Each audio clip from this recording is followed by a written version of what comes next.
நம்ம கம்ப்யூட்டரை ஃபாஸ்ட் ஆகணுன்ற பேரில் நம்ம சில ஸ்டெப்ஸையோ அல்லது சில சாஃப்ட்வேர்ஸையோ நம்ம இன்ஸ்டால் பண்ணுவோம். ஆனால் உண்மையிலேயே அந்த ஸ்டெப்ஸும் சாஃப்ட்வேர்ஸும் தான் நம்மளோட பர்ஃபார்மன்ஸை கில் பண்ணிகிட்ருக்கோம். அந்த மாதிரி சில விஷயங்களை நம்ம இன்றைக்கி டிஸ்கஸ் பண்ணலாம். அதே மாதிரி சரியான வழியில் பிசியோட பர்ஃபார்மன்ஸை எப்படி இம்ப்ரூவ் பண்ணுறதுன்னு நம்ம இந்த வீடியோவில் டிஸ்கஸ் பண்ணலாம். கம்ப்யூட்டர் யூஸ் பண்ணுறதில் பல பேர் கம்ப்யூட்டர் ஓப்பன் பண்ண உடனே பண்ணுற விஷயம் என்ன அப்படின்னு பார்த்தீங்கன்னா ரெஃப்ரெஷ். டெஸ்க்டாப்பில் ரைட் கிளிக் பண்ணி ரெஃப்ரெஷ் பண்ணுவாங்க. இதை ஒரு வாட்டி 2 வாட்டிலாம் பண்ண மாட்டாங்க, நிறைய வாட்டி பண்ணுவாங்க. அண்ட் எப்போ கம்ப்யூட்டர் ஸ்லோ ஆகும்போதும் அந்த ரெஃப்ரெஷை பண்ணுவாங்க. ஸோ இந்த ரெஃப்ரெஷ் பார்த்திங்கன்னா உண்மையிலேயே எந்த ஒரு இம்ப்ரூவ்மெண்ட்டையும் பண்ணாது. மாறுதலாக உங்களுக்கு ஏற்கனவே உங்கள் கம்ப்யூட்டர் ஸ்லோ ஆகி கிடக்கும் பொழுது இது இன்னும் சில இன்ஸ்ட்ரக்ஷன்ஸ் ஆட் பண்ணி அதுக்கு நிறைய வேலை தான் கொடுக்கும். அப்போ நம்ம ரெஃப்ரெஷ் எப்போ பண்ணணும் அப்படின்னா, இங்கே விண்டோஸில் பார்த்திங்கன்னா நம்மளுக்கு நிறைய ஸ்பெஷல் ஃபோல்டர்ஸ் இருக்குது. அதில் 2 முக்கியமானது பார்த்திங்கன்னா டெஸ்க்டாப்பும் அதுக்கப்புறம் ரீசைக்கிள் பின்னும். இந்த 2 ஃபோல்டர்ஸும் பார்த்திங்கன்னா நார்மல் ஃபோல்டர்ஸ் மாதிரி ஒர்க் ஆகாமல் வேறு மாதிரி ஒர்க் ஆகும். உதாரணத்துக்கு ரீசைக்கிள் பின்னுன்றது ஒரு லாஜிக்கல் ஃபோல்டர் மாதிரி இருக்கும், நிறைய க்ரியேட் ஆகும். ஸோ அதோடைய ஒர்க்கிங் ஃபங்க்ஷன் வேறு. அதே மாதிரி டெஸ்க்டாப்பும் பார்த்திங்கன்னா டெஸ்க்டாப்புன்ற ஒரு ஃபோல்டரில் ஸ்டோர் பண்ணக்கூடியது எல்லாமே பார்த்திங்கன்னா நம்மளுக்கு விண்டோஸ் டெஸ்க்டாப்ஸில் நம்மளுக்கு ஷோ ஆகும். ஸோ இப்படி ஆகும் பொழுது சில டைமில் அது கிராஷ் ஆகிறது உண்டு. ஸோ அந்த மாதிரி கிராஷ் ஆகும் பொழுது தான் நீங்கள் ரெஃப்ரெஷ் பண்ணணும். இந்த கிராஷ் ஆகிறதுக்கு என்ன எக்ஸாம்பிள் அப்படின்னு பார்த்தீங்கன்னா, நீங்கள் ஒரு சில நேரத்தில் ஃபைல்ஸ் அண்ட் ஃபோல்டர்ஸை டெஸ்க்டாப்பில் சேவ் பண்ணுவீங்க, ஆனால் அந்த டெஸ்க்டாப்பில் நீங்கள் பார்த்தா இருக்காது. ஸோ அப்போ நீங்கள் ரெஃப்ரெஷ் பண்ணலாம். ரெஃப்ரெஷ் பண்ணால் உங்களுக்கு அந்த ஃபைல்ஸோ ஃபோல்டர்ஸோ தெரிய வரும். 2வது பார்த்திங்கன்னா சில ஃபோல்டர் ஐகான்ஸ் உங்களுக்கு கிராஷ் ஆகிற மாதிரி இருக்கும், ஒயிட் கலரில் இருக்கும். ஸோ அந்த டைமில் நீங்கள் ரெஃப்ரெஷ் பண்ணாலும் அந்த கிராஷ் எல்லாம் சரியாயிட்டு உங்களுக்கு கரெக்டாக வரும். ஸோ இந்த 2 இடத்துல தான் நம்ம ரெஃப்ரெஷ் யூஸ் பண்ணுறோமே தவிர வேறு எந்த நேரத்துலையும் அதை நம்ம யூஸ் பண்ண வேண்டிய அவசியம் இல்லை. ஸோ F5 கொடுக்கறது, அதுக்கப்புறம் ரைட் கிளிக் பண்ணி ரெஃப்ரெஷ் கொடுக்குறதெல்லாம் முடிஞ்ச அளவுக்கு இதெல்லாம் தவிர்க்க பாருங்கள். இந்த விஷயத்தெல்லாம் தெரிஞ்ச நான் கூட நிறைய தடவை ரைட் கிளிக் பண்ணி ரெஃப்ரெஷ் பண்ணிவிடுவேன். அது ஏன் அப்படின்னா, நான் கம்ப்யூட்டர் கற்றுக்கின காலத்தில் இருந்தே ரெஃப்ரெஷ் பட்டனை அழுத்தி எனக்கு பழக்கம். அதனால் இதை பற்றி உண்மை தெரிஞ்சவொன்னு கூட என்னால் அதை முழுமையாக தவிர்க்க முடியல. இப்போவுமே கூட ஒரு சில வாட்டி நான் ரெஃப்ரெஷை அறியாமல் பண்ணுறது உண்டு. அதுக்கடுத்து டெம்ப் ஃபைல்ஸ். கொஞ்சம் கம்ப்யூட்டர் பற்றி தெரிஞ்சவங்க என்ன பண்ணுவாங்க அப்படின்னா, விண்டோஸ் 6 அழுத்தி %temp% அப்படின்னு அடிச்சுட்டு அதுக்குள்ளே இருக்க ஃபைல்ஸ் எல்லாம் ரெகுலராக டெலீட் பண்ணுவாங்க. ஒன்றும் சில பேர் ஒரு படி மேலே போய் இதுக்கு தனி சாஃப்ட்வேர்ஸே வச்சுருப்பாங்க. இந்த சிசி கிளீனர், அதுக்கப்புறம் அட்வான்ஸு சிஸ்டம் கிளீனர், நிறைய ஆப்ஸ் இந்த மாதிரி குட்டியாக இருக்குது. ஸோ இதெல்லாம் யூஸ் பண்ணிகிட்ருப்பாங்க. உண்மையிலேயே டெம்ப் ஃபைல்ஸை டெலீட் பண்ணுறதுனால உங்களுக்கு கம்ப்யூட்டர் எந்த விதத்துலையும் ஃபாஸ்ட் ஆகாது. அண்ட் 2வது விஷயம், இந்த மாதிரி நீங்கள் டெம்ப் ஃபைல்ஸை ரெகுலராக டெலீட் பண்ணிகிட்டு இருந்தீங்க அப்படின்னா உங்கள் கம்ப்யூட்டர் ஸ்லோவாக தான் இருக்கும். இந்த டெம்ப் ஃபைல்ஸ் எல்லாம் எதுக்கு க்ரியேட் ஆகுது அப்படின்ற ஒரு பேசிக் புரிதல் இருந்தால் இதெல்லாம் உங்களுக்கே புரிய வரும். நான் சொல்ல வேண்டிய அவசியம் கிடையாது. நீங்கள் கேட்ச் மெமரி அப்படின்னு சொல்லிட்டு படிச்சிருப்பீங்க, ப்ரௌசர்லேயும் கேட்ச் எல்லாம் இருக்குது. ஸோ இந்த கேட்ச் மெமரி, கேட்சு இதெல்லாம் பற்றி ஓரளவுக்கு நம்மளுக்கு தெரிஞ்ச விஷயம் என்ன அப்படின்னா, கம்ப்யூட்டர் அது ஃபாஸ்ட் ஆகும் அப்படின்றது தான். ஸோ இதே தான் இந்த டெம்ப் ஃபைல்ஸும் பண்ணோம். நம்ம ரீசெண்டாக ஸ்டோர் பண்ணக்கூடிய இல்லை எக்ஸிக்யூட் பண்ணக்கூடிய சில ஃபைல்ஸ் எல்லாம் டெம்ப் ஃபைல்ஸில் போட்டு நம்ம மறுபடியும் யூஸ் பண்ணுறப்போ அதுலேருந்து அதை எடுத்துக்குவோம். ஸோ இதுதான் டெம்ப் ஃபைல்ஸோட ஓவரால் கான்செப்ட். ஸோ அப்போது நீங்கள் இதை ரெகுலராக டெலீட் பண்ணிகிட்டு இருந்தீங்க அப்படின்னா அந்த சாஃப்ட்வேரை ஃபஸ்ட்லேருந்து லோட் பண்ண வேண்டியதாக இருக்கும்.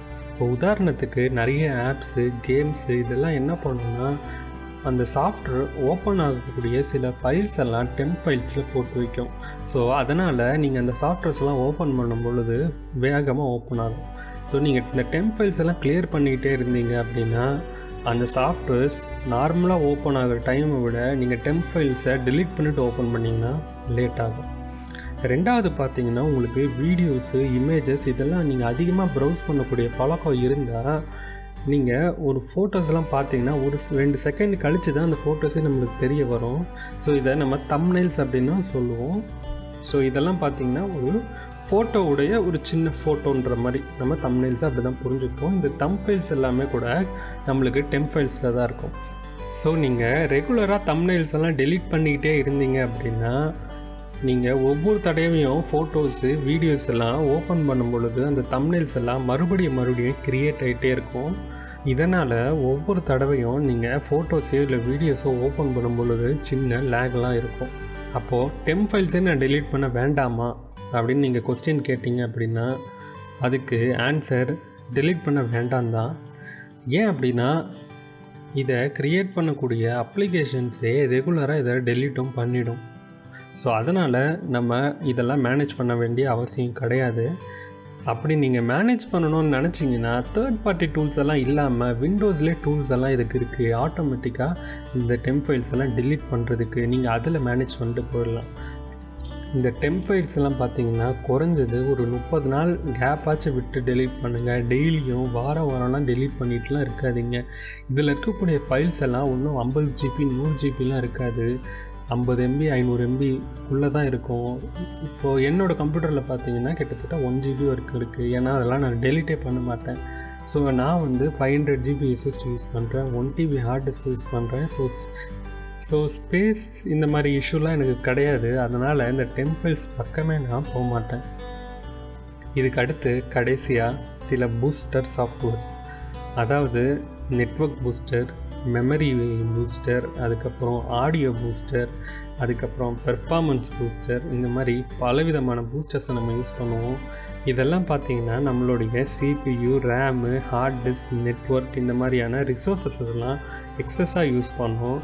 ஸோ அதனால் நம்மளுக்கு நார்மலாக கிடைக்கக்கூடிய பெர்ஃபார்மன்ஸ் கூட இந்த மாதிரி சாஃப்ட்வேர்ஸ் நம்ம யூஸ் பண்ணும்பொழுது கிடைக்காது. ஸோ அதனால் இந்த மாதிரியான சாஃப்ட்வேர்ஸ் எல்லாம் தவிர்த்துருங்க. சரி, அப்போது நம்ம கம்ப்யூட்டர் ஸ்லோவாக இருக்குன்னா என்ன பண்ணி ஃபாஸ்ட் ஆக்குறது நம்ம கம்ப்யூட்டர்ஸை? ஸோ இதுக்கு நம்மளுக்கு ஒரு 4-5 ஸ்டெப்ஸ் இருக்குது. இதை ஃபாலோ பண்ணால் நம்ம கம்ப்யூட்டரை ஃபாஸ்ட்டாக வச்சுக்கலாம். அதில் மொதல் விஷயம் பார்த்தீங்க அப்படின்னா உங்களுக்கு தேவையில்லாத ப்ரோக்ராம்ஸ் எல்லாம் டெலீட் பண்ணணும். அதாவது சாஃப்ட்வேர்ஸ் எல்லாம் டெலீட் பண்ணணும். நீங்கள் யூஸ் பண்ணக்கூடிய Windows 10 இல்லைனா Windows 11 போய்ட்டு ஸ்டார்ட் பட்டன் ப்ரெஸ் பண்ணி ஆப்ஸ்ன்னு அடித்தா ஆப்ஸ் அண்ட் ஃபியூச்சர்ஸ்னு வரும். ஸோ அந்த டேபை கிளிக் பண்ணி உள்ளே போனீங்க அப்படின்னா நீங்கள் இன்ஸ்டால் பண்ணி வச்சுருக்கக்கூடிய எல்லா சாஃப்ட்வேர்ஸும் காட்டும். அதை பொறுமையாக ரீட் பண்ணி உங்களுக்கு தேவையில்லாத சாஃப்ட்வேர்ஸ் எல்லாம் ஃபஸ்ட்டு டெலீட் பண்ணுங்கள். ரெண்டாவது, தேவையில்லாத ப்ரோக்ராம்ஸ் ஏதாச்சும் ரன் ஆகுதான்னு பாருங்கள். அப்படி ரன் ஆச்சு அப்படின்னா அதை ஸ்டாப் பண்ணுங்கள். ஸோ இப்படி ரன் ஆகக்கூடிய ஆப்ஸ் எல்லாம் நம்ம பார்க்குறதுக்கு டாஸ்க் மேனேஜர் ஓப்பன் பண்ணுங்கள். டாஸ்க் மேனேஜரில் மெமரி வைஸ், அதுக்கப்புறம் CPU யூசேஜ் வைஸ் சார்ட் பண்ணுங்கள். அப்படி சார்ட் பண்ணிவிட்டு எந்தெந்த ஆப்ஸ் அதிகமான மெமரியை கன்சியூம் பண்ணுது, ப்ராசஸர் யூசேஜை கன்சியூம் பண்ணுதுன்னு பாருங்கள். அண்ட் அந்த சாஃப்ட்வேர்ஸ்லாம் ரொம்ப தேவையானு பாருங்கள். சப்போஸ் உங்களுக்கு தேவை இல்லைன்னா அதை அன்இன்ஸ்டால் பண்ணுங்கள். அப்படி எனக்கு தேவை அப்படின்னா அந்த ப்ரோக்ராம்லேயே லைட் வெயிட் சாஃப்ட்வேர்ஸ் இருக்கான்னு பாருங்கள். ஸோ இப்போது எக்ஸாம்பிள், நீங்கள் ஒரு ஃபோட்டோ எடிட் பண்ணணுன்னு நினைக்கிறீங்க. ஸோ அப்போது எடிட் பண்ணுறதுக்கு உங்களுக்கு ஃபோட்டோஷாப்பு தான் அவசியம் கிடையாது.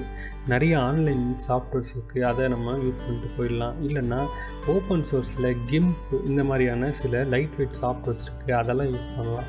ஸோ இந்த மாதிரி எல்லாத்துக்குமே நமக்கு சின்ன சின்ன ஓப்பன் சோர்ஸ் சாஃப்ட்வேர்ஸ் இருக்குது, அதை யூஸ் பண்ணலாம். ஸோ இதெல்லாம் பற்றி நான் தனியாகவே ஒரு வீடியோ போட்டிருக்கேன், பெஸ்ட் ஃப்ரீ டூல்ஸ் அப்படின்னு சொல்லிட்டு. அதில் வரக்கூடிய எல்லா சாஃப்ட்வேர்ஸும் பார்த்தீங்கன்னா ரொம்ப லைட் வெயிட்டான சாஃப்ட்வேர்ஸ். ஸோ அதை நீங்கள் ட்ரை பண்ணலாம். அதுக்கான லிங்க்கை நான் இங்கே மேலே கொடுக்குறேன், டிஸ்கிரிப்ஷன்லேயும் கொடுக்குறேன், அதை செக் பண்ணி பாருங்கள். சரி, முதல்ல நம்மளுக்கு தேவையில்லாத ப்ரோக்ராம்ஸை டெலீட் பண்ணியாச்சு. ரெண்டாவது, நம்மளுக்கு தேவையான சாஃப்ட்வேர்ஸ் எல்லாம் லைட் வெயிட் சாஃப்ட்வேராக மாற்றியாச்சு. சரி, மூணாவது, ஸ்டார்ட் அப் ப்ரோக்ராம்ஸை மேனேஜ் பண்ணுறது. அதாவது சாஃப்ட்வேர்ஸில் ஒரு சில சாஃப்ட்வேர் பார்த்திங்கன்னா எப்போ நீங்கள் ஓப்பன் பண்ணுறீங்களோ அப்போ தான் ரன் ஆகும். ஆனால் ஒரு சில சாஃப்ட்வேர்ஸ் பார்த்திங்கன்னா உங்கள் கம்ப்யூட்டர் ஆன் ஆகும் பொழுது அந்த சாஃப்ட்வேரும் கூடவே ஆன் ஆகிடும். ஸோ இதை நம்ம மேனேஜ் பண்ணுறது மூலிமா நம்மளோட சிஸ்டம் பெர்ஃபார்மன்ஸையும் அதுக்கப்புறம் நம்ம கம்ப்யூட்டர் ஆன் ஆகக்கூடிய பெர்ஃபார்மன்ஸையும் நம்ம ஒரு கட்டுப்பாட்டுக்குள்ளே கொண்டு வரலாம். ஸோ இதை நீங்கள் பண்ணுறதுக்கும் பார்த்திங்கன்னா டாஸ்க் மேனேஜரில் போய்ட்டு ஸ்டார்ட் அப் அப்படின்னு சொல்லிட்டு ஒரு டேப் இருக்கும், அந்த டேப்பில் நீங்கள் செக் பண்ணலாம். So first status wise start பண்ணுங்கள். ஸோ இதெல்லாம் எனேபிளாக இருக்குதுன்னு பாருங்கள். ஸோ அந்த எனேபிளாக இருக்கக்கூடியது எல்லாமே நீங்கள் செக் பண்ணிக்கோங்க. அதே மாதிரி ஸ்டார்ட் அப் இம்பேக்டையும் பார்த்துக்கோங்க. இந்த ஸ்டார்ட் அப் இம்பேக்ட் அப்படின்றது தான் ரொம்ப முக்கியம். ஏன் அப்படின்னா அது கொஞ்சம் பெரிய ப்ரோக்ராமாக இருக்குது. அதனால் உங்கள் கம்ப்யூட்டர் ஸ்டார்ட் ஆகும் பொழுது அந்த பெர்ஃபார்மன்ஸ் அது ரொம்ப குறைக்குது. ஸோ இந்த மாதிரி ஹை இம்பேக்டான சில விஷயங்களை நீங்கள் உடனே தவிர்த்துடலாம். டிசேபிள் அப்படின்னு கொடுத்து அதுக்கப்புறம் இங்கே இருக்க எல்லா சாஃப்ட்வேர்ஸையும் ரீட் பண்ணுங்கள். ரீட் பண்ணிவிட்டு எதெல்லாம் டிசேபிள் பண்ணலாம் அப்படின்னு சொல்லிட்டு தேர்ந்தெடுங்க. இதை எதை வச்சு தேர்ந்தெடுக்கிறது அப்படின்னு பார்த்தீங்கன்னா, நீங்கள் கம்ப்யூட்டர் ஆன் பண்ணிங்கன்னா நம்ம எல்லா சாஃப்ட்வேர்ஸையும் யூஸ் பண்ண போகிறதில்ல. இப்போது எக்ஸாம்பிள், இப்போ இந்த லிஸ்ட்டில் பார்த்தீங்கன்னா ஸ்டீம் இருக்குது, எபிக் லான்ச்சர் இருக்குது. ஸோ இந்த ரெண்டுமே கேம்ஸ் சம்மந்தப்பட்ட சாஃப்ட்வேர்ஸ். இப்போது நான் கேம்ஸ் விளாட்ணும் அப்படின்னா என்ன இருந்தால் தான் நான் அந்த சாஃப்ட்வேர்ஸை ஓப்பன் பண்ணுவேன். ஸோ அப்போது அதை நானே மேனுவலாக ஓப்பன் பண்ணிக்கிறேன். ஸோ இங்கே போய் நான் ஸ்டார்ட் அப் சப்போஸ் அது எனேபிளாக இருந்ததுன்னா எப்போ கம்ப்யூட்டர் ஆன் பண்ணாலும் அந்த 2 சாஃப்ட்வேரும் ஆன் ஆகிடும். ஏன்னா நான் எப்போவுமே கேம் விளாட போகிறது இல்லை என் கம்ப்யூட்டரில். ஸோ அப்போது இந்த மாதிரி சில நேரத்தில் தான் நம்ம சில சாஃப்ட்வேர்ஸ் யூஸ் பண்ணுவோம். எல்லா நேரத்துலையும் சாஃப்ட்வேர்ஸை யூஸ் பண்ணுறது கிடையாது. ஸோ அதனால் நீங்கள் உங்களுக்கு தேவையில்லாத சாஃப்ட்வேர்ஸ் எல்லாத்தையும் டிசேபிள் பண்ணி வைங்க. அஃப்கோர்ஸ் உங்களுக்கு தேவைன்னா நீங்கள் ரன் பண்ணிக்கலாம். அடுத்து ஆன்டிவைரஸ் யூஸ் பண்ணாதீங்க. ஆன்டிவைரஸில் விண்டோஸ் கொடுக்குற டிஃபெண்டரு போதுமான அளவுக்கு நம்மளுக்கு ப்ரொடெக்ஷன் கொடுக்கும். ஸோ தேவையில்லாமல் ஆன்டிவைரஸை தனியாக ரன் பண்ணி உங்களோட சிஸ்டம் ரிசோர்ஸை வேஸ்ட் ஆக்காதீங்க. விண்டோஸுடைய ஓஎஸ் அதுக்கப்புறம் ட்ரைவ் அப்டேட்ஸை ரெகுலராக பண்ணுங்கள். ஸோ இது மூலயமாவும் நீங்கள் உங்கள் பர்ஃபார்மன்ஸை இம்ப்ரூவ் பண்ணலாம். கடைசியாக இத்தனை விஷயத்தையும் பண்ணியும் உங்களுக்கு ஸ்லோவாக இருக்குன்னா கடைசி வழி உங்களுடைய விண்டோஸ் அனிமேஷன்ஸ் எல்லாத்தையும் ஆஃப் பண்ணுறது. ஸோ அதுக்கு ஸ்டார்ட்டில் போயிட்டு பெர்ஃபார்மன்ஸ் அப்படின்னு அடிங்க. ஸோ அதில் அட்ஜஸ்ட் பர்ஃபார்மன்ஸ் அண்ட் அப்பியரன்ஸ் அப்படின்னு சொல்லிட்டு ஒரு டேப் வரும். அந்த டேபை கிளிக் பண்ணிக்கோங்க. இதில் விஷுவல் எஃபெக்ட்ஸ் அப்படின்ற ஒரு டேபில் உங்களுக்கு அட்ஜஸ்ட் ஃபார் பெஸ்ட் அப்பியரன்ஸ் அதுக்கப்புறம் அட்ஜஸ்ட் ஃபார் பெஸ்ட் பர்ஃபார்மன்ஸ் அப்படின்னு சொல்லிட்டு இருக்கோம். அதில் அட்ஜஸ்ட் ஃபார் பெஸ்ட் பர்ஃபார்மன்ஸ் அப்படின்னு சொல்லிட்டு செலக்ட் பண்ணிக்கோங்க. இப்படி நீங்கள் இதை செலக்ட் பண்ணிங்க அப்படின்னா உங்களுக்கு விண்டோஸ் கொடுக்குற தீமுக்கு பேர் ஆரோ தீம் அப்படின்னு பேர். இந்த ஆரோ தீம்னால் நம்மளுக்கு நிறைய அனிமேஷன்ஸ் அதுக்கப்புறம் ஸ்மூத்னஸ் கிடைக்கும். இதெல்லாமே பார்த்திங்கன்னா கொஞ்சம் சிஸ்டம் ரிசோர்ஸஸை யூஸ் பண்ணோம். ஸோ அதெல்லாம் நம்ம டிசேபிள் பண்ணுறது மூலயமா ஒரு குறிப்பிட்ட அளவுக்கு நம்மளுக்கு விண்டோஸுடைய பர்ஃபார்மன்ஸை இம்ப்ரூவ் பண்ணலாம். ஸோ பெஸ்ட்டு பர்ஃபார்மன்ஸ் அப்படின்னு செலக்ட் பண்ணி அப்ளை பண்ணி ஓகே கொடுங்க. இந்த மெத்தட்ஸ் எல்லாம் ட்ரை பண்ணியும் உங்களுக்கு ஸ்லோவாக இருக்குது அப்படின்னா ஓஎஸ்ஏ நீங்கள் ஒரு வாட்டி கூட மாற்றலாம். அப்படி மாற்றியும் உங்களுக்கு ஒர்க் ஆகலை அப்படின்னா மேபி ரேமை நீங்கள் அப்கிரேட் பண்ணக்கூடிய தேவை இருக்கலாம். அப்படி இல்லைன்னா ஹார்ட் டிஸ்க்கு கூட பிரச்சனையாக இருக்கலாம். இந்த மாதிரி சில சுச்சுவேஷன்ஸ் எல்லாத்தையும் நம்ம டீட்டெயிலாக எக்ஸ்ப்ளோர் பண்ணால் தான் என்ன பண்ணுறது அப்படின்னு சொல்லிட்டு பார்க்க முடியும்.